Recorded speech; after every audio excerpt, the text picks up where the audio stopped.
Hello friends, welcome back to my channel. दोस्तों कैसे हैं आप सभी। आई होप कि आप सभी अच्छे होंगे।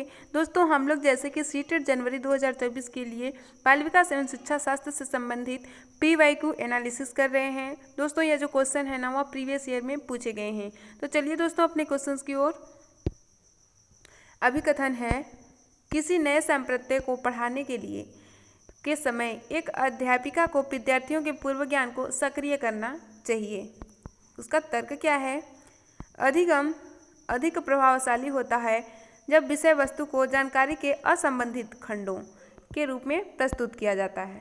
ठीक है, यहाँ पर कथन दे रखा है कि किसी नए संप्रत्यय को पढ़ाने के समय एक अध्यापिका को विद्यार्थियों के पूर्व ज्ञान को सक्रिय करना चाहिए। तो दोस्तों यहाँ पर जो हमारा कथन है वो तो बिल्कुल करेक्ट है, क्योंकि जब हम विद्यार्थियों के नए ज्ञान को उसके पूर्व ज्ञान से रिलेट करके पढ़ाएंगे तो वहाँ पर शिक्षण अधिगम की प्रक्रिया अच्छी होगी। यहाँ पर साथ ही साथ तर्क क्या है हमारा कि अधिगम अधिक प्रभावशाली तब होता है जब विषय वस्तु को जानकारी के असंबंधित खंडों के रूप में प्रस्तुत किया जाए। दोस्तों असंबंधित खंडों के रूप में नहीं बल्कि संबंधित करके जानकारी को प्रेजेंट करना है। तो यहाँ पर दे रखा है कि असंबंधित खंडों के रूप में दिखाना है, देना है। ठीक है, तो यहाँ पर हमारा रीजन जो है वह गलत है। ठीक है, तो यहाँ पर ऑप्शन देख लेते हैं कि कौन सा इन चीज़ों को रिलेट कर रहा है। सही विकल्प चुनिए। ये ऑप्शन हमारा गलत है और आर उसका कथन हमारा सही है, लेकिन उसका जो रीजन है, उसका जो तर्क है वह गलत है। तो यहाँ पर दे रखा है ए और आर दोनों सही हैं, गलत हो जाएगा। ए और आर दोनों सही हैं, गलत हो जाएगा। ए सही है लेकिन आर गलत है। दोस्तों यहाँ पर सी ऑप्शन करेक्ट हो जाएगा। चलिए बात करते हैं अगले क्वेश्चंस को। अधिगम की प्रकृति डॉट डॉट और डॉट है। सक्रिय सामाजिक, निष्क्रिय सामाजिक, सक्रिय व्यक्तिगत, निष्क्रिय व्यक्तिगत। तो दोस्तों यहाँ पर जो अधिगम की प्रकृति है ना वह सक्रिय है। जी हाँ, सक्रिय है अधिगम की प्रकृति और सामाजिक भी है। दोस्तों यहाँ पर हमारा ए ऑप्शन करेक्ट हो जाएगा। निष्क्रिय अधिगम नहीं, हमारा ए ऑप्शन करेक्ट हो जाएगा। चलिए बात करते हैं अगले क्वेश्चंस को। निम्न में से कौन सी युक्तियाँ समस्या समाधान के लिए प्रभावशाली हैं। निम्न में से कौन सी युक्तियाँ समस्या समाधान के लिए प्रभावशाली हैं। स्मृति सहायक विधियाँ, अन्वेषण, प्रकार्यात्मक स्थिरता, कलन विधि। तो दोस्तों यहाँ पर जो समस्या समाधान, ठीक है, समस्या समाधान के लिए प्रभावशाली हैं वह विधियाँ स्मृति सहायक विधियाँ, सही हो जाएगा। अन्वेषण मतलब खोज करना, ये भी सही हो जाएगा। प्रकार्यात्मक स्थिरता, दोस्तों प्रकार्यात्मक स्थिरता है उसका मतलब है कि किसी भी चीज़ को किसी भी एक ही अनुसार करना, एक ही माध्यम से करना किसी चीज़ को, यहाँ पर प्रकार्यात्मक स्थिरता कहलाता है। तो यहाँ पर हमारा तीसरा ऑप्शन गलत हो जाएगा। कलन विधि, हाँ दोस्तों कलन विधि सही हो जाएगा, क्योंकि कलन विधि के द्वारा हमें समस्या समाधान के कौशलों को प्रभावशाली तरीका है। तो यहाँ पर पहला, दूसरा और चौथा तीनों ही सही हैं। तो देखते हैं, ए में है पहला दूसरा तीसरा, बी में है दूसरा तीसरा चौथा, पहला तीसरा चौथा गलत गलत गलत। डी ऑप्शन हमारा सही हो जाएगा, पहला दूसरा और चौथा तीनों को कवर कर रहा है। चलिए दोस्तों अगले क्वेश्चंस की ओर। अभिकथन है, एक अध्यापिका को विद्यार्थियों को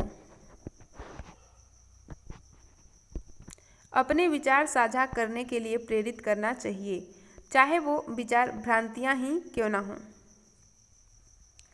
भ्रांतियां विद्यार्थियों द्वारा गठित सहज सिद्धांत होती हैं जो अधिगम प्रक्रिया में महत्वपूर्ण होती हैं। तो दोस्तों अध्यापिका है वह विद्यार्थियों को अपने विचार साझा करने के लिए प्रेरित करना चाहिए, चाहे वो विचार भ्रांतियां ही क्यों ना हो। दोस्तों कथन हमारा बिल्कुल सही है। उन्हें बच्चों को अपने आपस में उनकी भ्रांतियों को और उनके विचारों को, सारी चीज़ों को साझा करना चाहिए। इससे क्या होगा कि इसका रीजन है, भ्रांतियां विद्यार्थियों द्वारा गठित सहज सिद्धांत होती हैं जो अधिगम प्रक्रिया में महत्वपूर्ण होती हैं। दोस्तों यहाँ पर तर्क और अभिकथन दोनों ही हमारे सही हैं। हमें बच्चों को, विद्यार्थियों को उनके भ्रांतियों को, उनकी जो विचार हैं उन्हें साझा करने के लिए बढ़ावा देना चाहिए। और भ्रांतियाँ विद्यार्थियों द्वारा गठित सहज सिद्धांत होती हैं। ठीक है, ये बात बहुत महत्वपूर्ण है दोस्तों। बच्चे भ्रांतियाँ करते हैं, वो सहज, उनकी सहज सिद्धांत होते हैं, उनकी सहज सोच होती है। हमें उनकी भ्रांतियों का सम्मान करना है, उन्हें समझाना है। तो दोस्तों यहाँ पर रीजन और अभिकथन दोनों ही सही हैं। चलिए बात कर लेते हैं कौन सा ऑप्शन इसको कवर कर रहा है। ए और आर दोनों सही हैं और आर ए की सही व्याख्या करता है। दोस्तों यहाँ पर ए ऑप्शन करेक्ट हो जाएगा। चलिए दोस्तों अगले क्वेश्चन की ओर। संवेगों और संज्ञान के संदर्भ में निम्न में से कौन सा कथन सही है?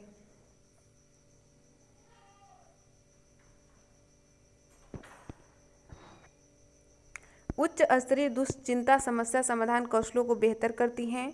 संतुलित उत्साह भागीदारी और अधिगम को बढ़ाता है। निराशा अधिगमकर्ताओं को और अधिक प्रयास करने को अभिप्रेरित करता है।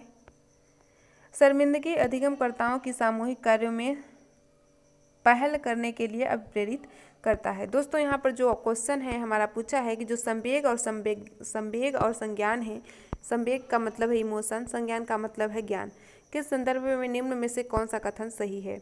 उच्च स्तरीय दुश्चिंता समस्या समाधान कौशलों को बेहतर करती हैं।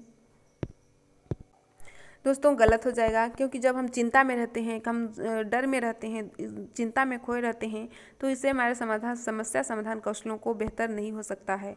हम डर के मारे जिएंगे तो समस्या समाधान कौशलों को नहीं कर पाएंगे। संतुलित उत्साह भागीदारी अधिगम को बढ़ाता है।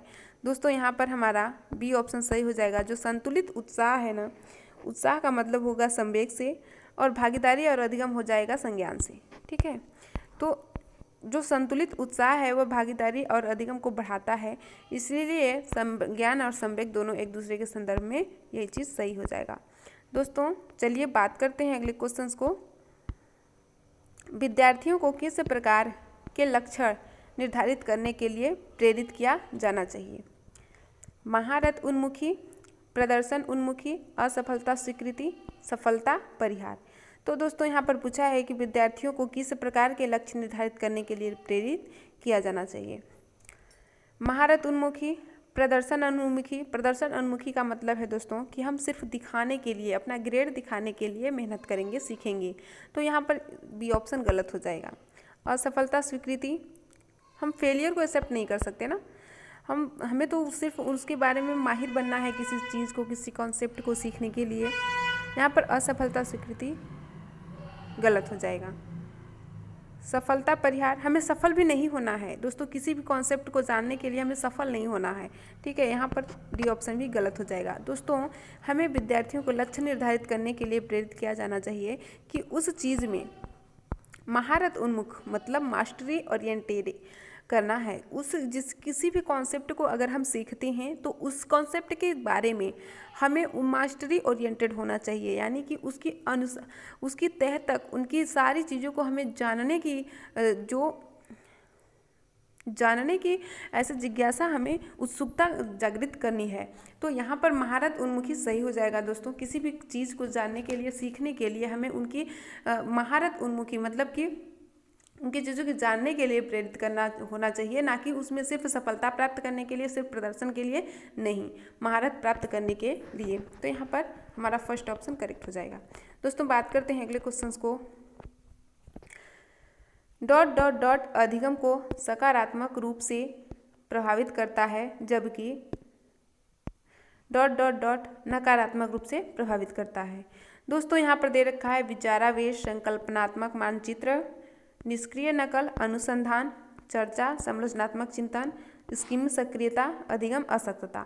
दोस्तों पूछा है कि जो डॉट है अधिगम को सकारात्मक रूप से प्रभावित करता है, जबकि नकारात्मक रूप से प्रभावित करता है। तो कौन कौन से ऐसे दो चीज़ हैं जो अधिगम को सकारात्मक और नकारात्मक रूप से प्रभावित करते हैं? विचारावेश, संकल्पना मानचित्र, ये तो सभी दोनों सकारात्मक रूप से हो गए, लेकिन यहाँ पर नकारात्मक रूप से पूछा है, तो दोस्तों ए ऑप्शन गलत हो जाएगा। निष्क्रिय नकल, अनुसंधान, दोस्तों यहाँ पर ये तो सकारात्मक है, लेकिन निष्क्रिय नकल नकारात्मक है, लेकिन हमें क्या करना है, पहले शुरू सकारात्मक पे जाना है। ठीक है, इसलिए ये भी गलत हो जाएगा। चर्चा, समालोचनात्मक चिंतन, दोस्तों ये सभी दोनों सकारात्मक हो गए, इसलिए ये भी गलत हो जाएगा। स्कीमा सक्रियता अधिगम असक्तता। दोस्तों यहाँ पर डी ऑप्शन करेक्ट हो जाएगा। स्कीमा सक्रियता अधिगम को सकारात्मक रूप से प्रभावित करते हैं, बल्कि जबकि अधिगम असक्तता अधिगम को नकारात्मक रूप से प्रभावित करते हैं। दोस्तों यहाँ पर हमारा फोर्थ ऑप्शन करेक्ट हो जाएगा। जो स्कीमा सक्रियता है वह सकारात्मक रूप से अधिगम को प्रभावित करता है और जो अधिगम असक्तता है वह नकारात्मक रूप से अधिगम को प्रभावित करता है। चलिए दोस्तों बात करते हैं अगले क्वेश्चंस को। राष्ट्रीय शिक्षा नीति किस प्रकार के शिक्षा शास्त्रों का प्रस्ताव रखती है? परीक्षा केंद्रित, अध्यापक केंद्रित, अधिगमकर्ता केंद्रित, बहिष्कार केंद्रित। तो दोस्तों जो राष्ट्रीय शिक्षा नीति है वह परीक्षा केंद्रित नहीं होती है। अध्यापक केंद्रित, शिक्षक केंद्रित कोई भी राष्ट्रीय शिक्षा नीति नहीं होती है। बहिष्कार केंद्रित दोस्तों हमें बहिष्कार नहीं करना है। यहाँ पर अधिगमकर्ता केंद्रित यानी कि बाल केंद्रित करेक्ट हो जाएगा। दोस्तों यहाँ पर हमारा सी ऑप्शन सही हो जाएगा। जो नेशनल एजुकेशन पॉलिसी 2020 है वह बाल केंद्रित शिक्षा शास्त्र को प्रस्ताव रखती है, बाल केंद्रित शिक्षा शास्त्र को बढ़ावा देती है। आई होप फ्रेंड्स कि यह वीडियो आपको बहुत ही ज़्यादा समझ में आई होगी। अगर वीडियो पसंद आए तो लाइक, सब्सक्राइब और शेयर जरूर करिएगा। मिलते हैं अगली वीडियो में, तब तक के लिए धन्यवाद।